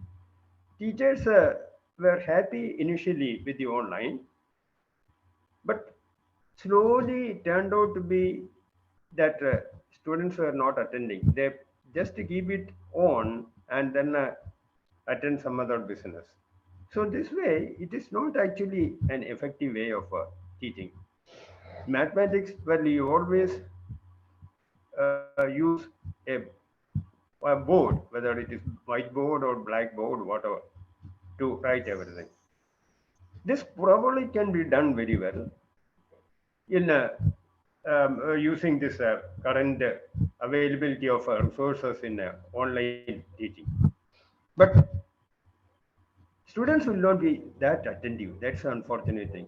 For online webinar seminars, well, this is quite okay, because the greatest advantage is that people from the extreme north to extreme south, from the extreme east, the far east to the far west, they can all attend this program. That is really very good. And India is now switching over to a new type of education, totally, in fact, different, giving thrust to well, a sort of education that gives children at a sufficiently young age almost familiarity with almost every type of job that they can then specialize in that. So first year we are just starting, but unfortunately in the pandemic situation, how far it is going to be successful, I'm not very sure. But anyway, with all these drawback, I still feel that we don't have any other alternative in the present scenario. Many of the schools have opened in several states in India. Kerala, well, it may take quite a long time for that, because our situation is not that good. And therefore, we will have to continue probably up to December or so with this present situation. And I hope that things will be rather coming to a favorable situation in about 3 to 6 months when we can all meet each other, and then classes will be held offline. And it is the most effective one because the body language, everything is very important, especially for children. It's very important to make them attentive. The teacher's presence, physical presence is what is needed. That's all. Because of time constraint, I'm just concluding with that. Thank you again for the invitation. Thank you. Thank you very much, Mr. Thank you, sir, for your Mofizur Rahman, sir. Me Mofizur Rahman. Thank you, sir. Thank you.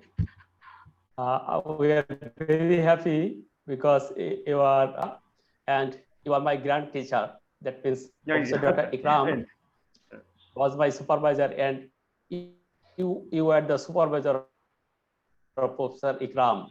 So you are my grand sir. Thank you, sir. Eke Rakib from Portugal. I saw that Eke Rakib is with us now. So I like to invite Eke Rakib to deliver his speech from Portugal.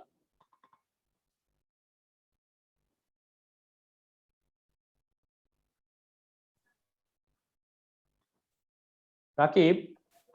Mr. Mofizur Rahman, and how are you? Thank you so much for giving me a chance to speak in this platform. First of all, Bismillahirrahmanirrahim. And once again, thank you, Mr. Mofizur Rahman, moderator of this Zoom meeting and this platform, to giving me a chance to deliver my speech here at this platform. And thank you all honorable guests to listening me. First of all, I'm remembering this sad August, Father of the Nation of Bangladesh, Bangabandhu Sheikh Mujibur Rahman, the greatest Bengali of all time, and I pay my respect to the brave children of Bengal in order to realize Bangabandhu's dream of Golden Bengal. I'm talking about the current challenges in the field of education in Bangladesh, but I'd like to speak about Portugal because as you introduced me, I'm living in Portugal last 13 years along with my family. And I have two child, one is my eldest son born in Portugal and the younger born in the UK. So I would like to say, speak about the Portugal. Okay, well, the pre-existing resources in the education system appear to have facilitated areas of Portugal immediate response. The original and the local support structures established to support national project to curricular flexibility and autonomy and digital education were quickly mobilized to provide support to school and teachers for the transition to distance learning. Of course, as Portugal was to balance short-term responsiveness with the longer-term strategic aims and resilience. In this crisis has brought specific challenges to be addressed. Portugal has made considerable progress in the recent year in reducing grade repetition and early school leaving rates. Maintaining and building on this progress may become more challenging, and as international evidence from the OECD 2020 suggested the school closures can lead to increase in school dropout and actually inhabit transition between grades and phases.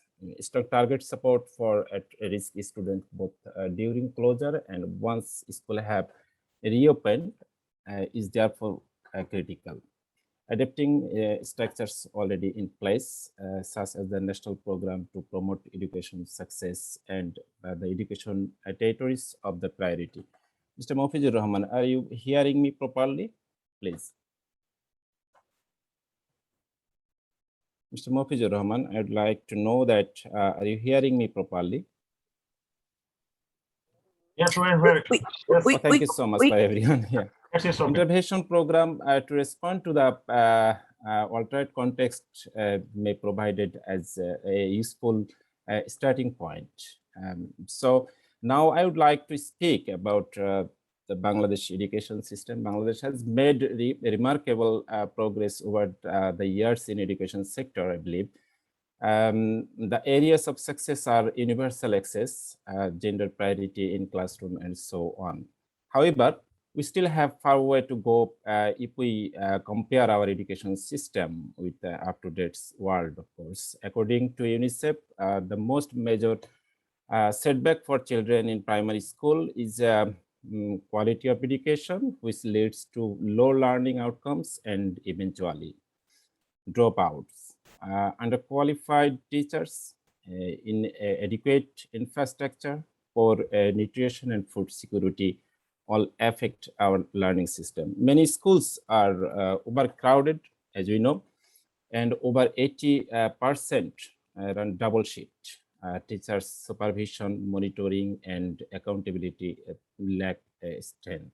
That, as we believe, COVID-19 has brought dangerous times for public education, of course, with a risk of fragmentation and unraveling as we stand to lose both sides, teachers and students who may not return to school on once they reopen. And massive shift to digital and distance learning has helped, but there is a major problem for children living in poverty who often rely on the physical setting of their school, of course, to provide educational materials and guidance, may not have access to the digital device to cope. With current distancing learning environment in Bangladesh, government should think for that, of course, assuring their inclusion even. In the renewal of education, human interaction and well-being must be given priority. This response to the pandemic will be different from one place to another. That's normal. And from one context to another as well. But they must be based on a humanistic vision of education and development and human rights frameworks as well. Actions must strengthen public education and fortify common goals and expand a global solidarity that emphasize the collective responsibility for the education of everyone and everywhere. I would urge the Bangladeshi government to consider the points below while addressing the COVID crisis effect on the education, of course. COVID is opening up more window for privatization of education, and government should still push post-COVID public education. Yeah. And vulnerable part of the society of Bangladesh should be included in post-COVID education system. And by supporting them with technology or creating community class locally where they can use the distance learning material as well. So teachers should be trained more to make more equipped with new system of distance learning, and they need it. And the third, come up with a creative activity that can be attended using digital platform and helps students to grow. And we are facing the biggest changes in education since public schooling emerged in the 19th century. And we have to nourish the resources that give us a hope for rethinking how the world works and working. Education needs to be at the heart of post-COVID-19 world. So for that future, we need boldness of thought and courageous action now for the Bangladesh. And that's all from my side. And thank you so much, moderator, Mr. Mofizur Rahman Bhai, and all honorable guests for listening me. And thank you once again to all. Thank you, A.K. Rakib, for your speech.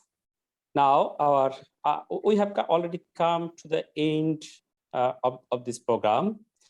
So now I would like to invite Ali Ahmed Mojumdar from United States of America. Maybe Ali Ahmed is with us now. Ali Ahmed, can you hear me?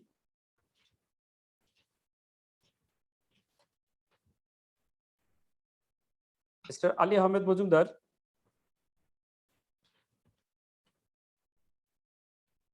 Ali Ahmed, can you hear me?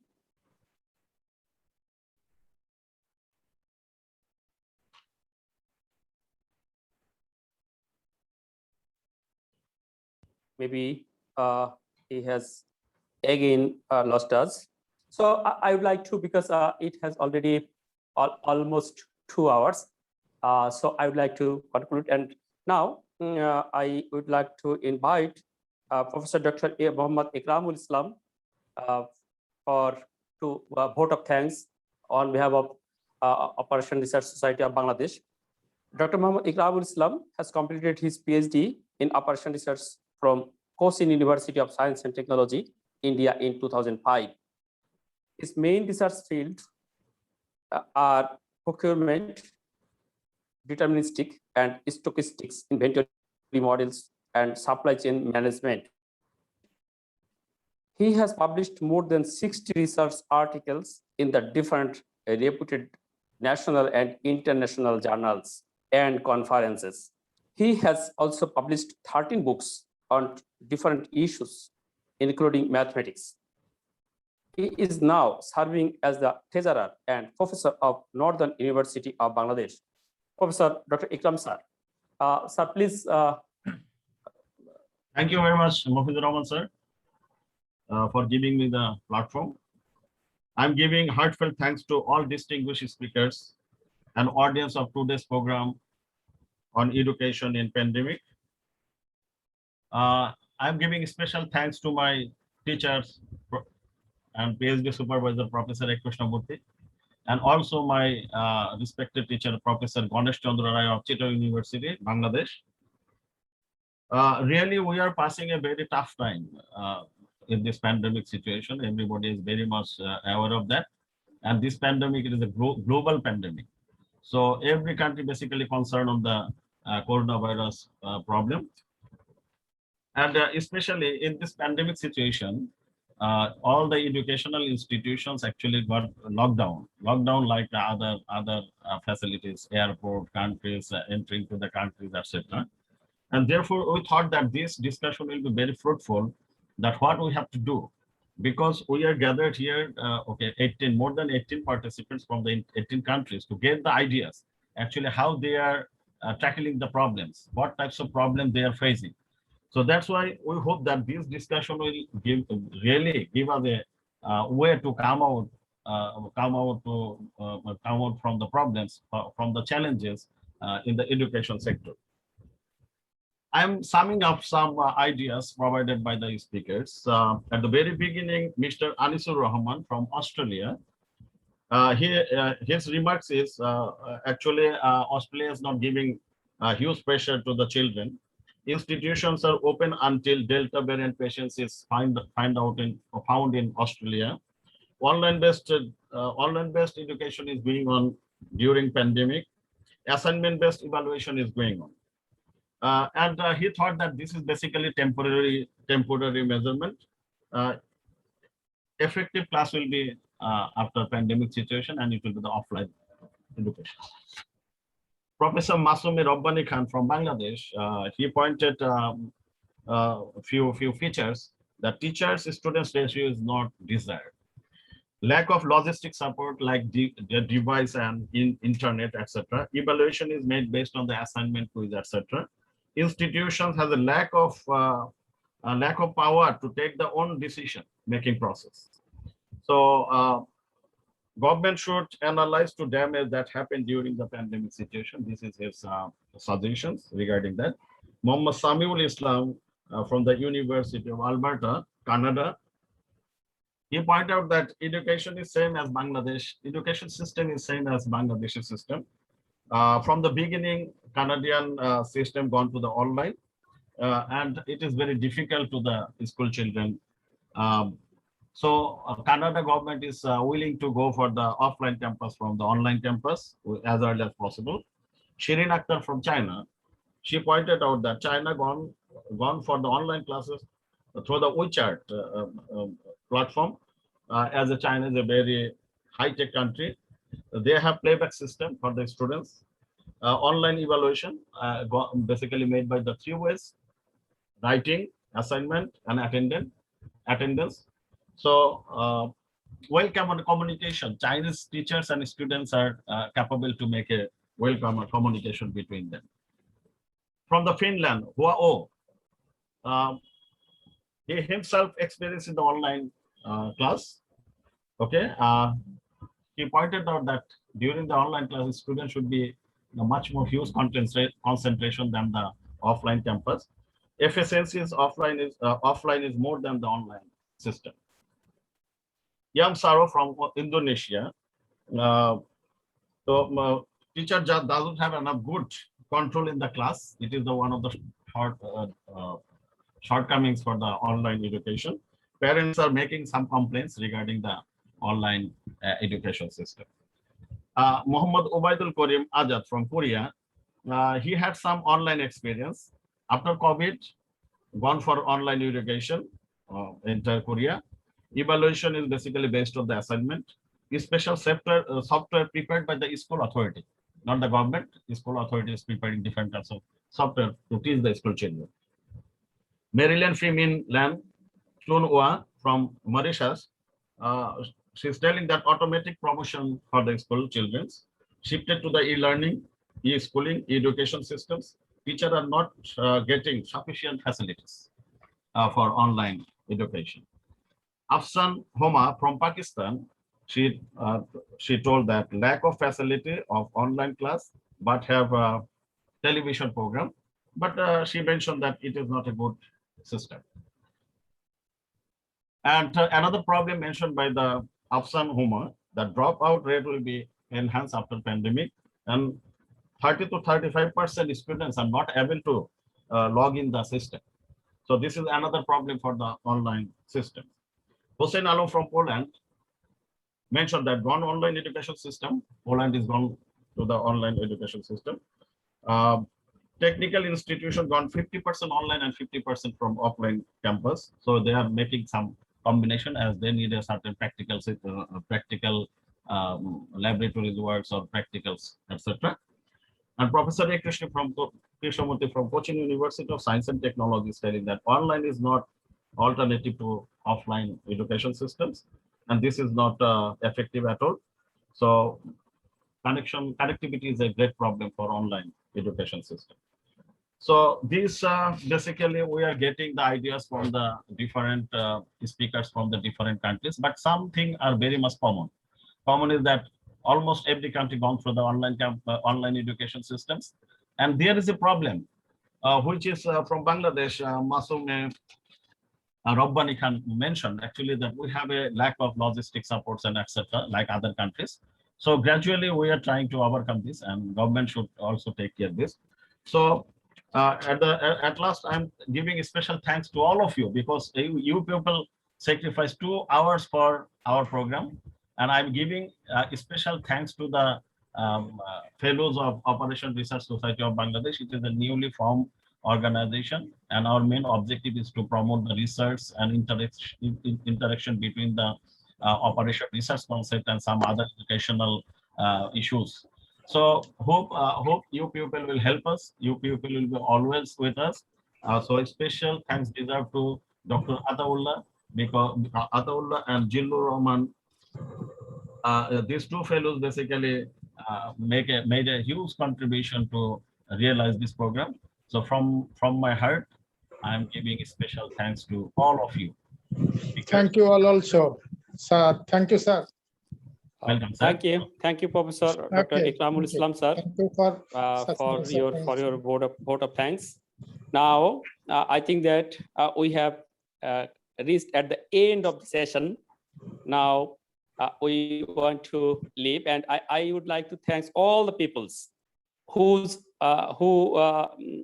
agreed with me, and when I invited them for this session, and they accept my invitation, and they have delivered their experience, their views about the pandemic education situation, and we have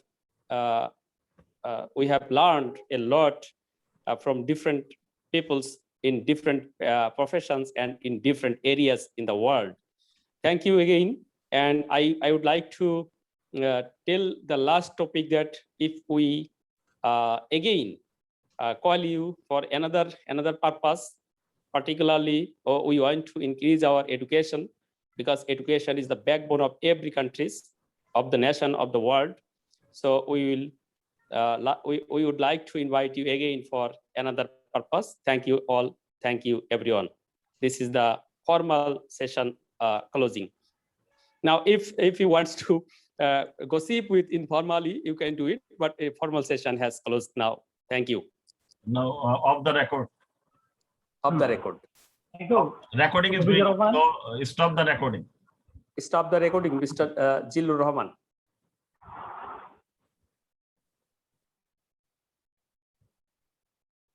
Mr. Jillur Rahman. Thank you, Ekramul sir, for your nice summing up the speeches. That was very important. This part is very important, I think. Thank you, sir. Okay. As many as 19 speakers or 18 speakers probably we got, and you summed up the key points I noticed, and that means you had been very careful.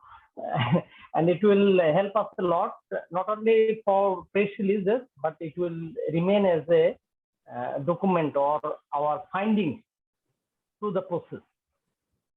Inshallah, sir, we will publish a newsletter. So I am requesting all of you to send a brief bibliography to Mofis sir with your photograph, so that we can include in I request Mr. Mofis quickly take the summary from Ekramul sir and translate it to Bangla and send it to the news agency. Yes, sir. Yes, sir. Thank you, sir.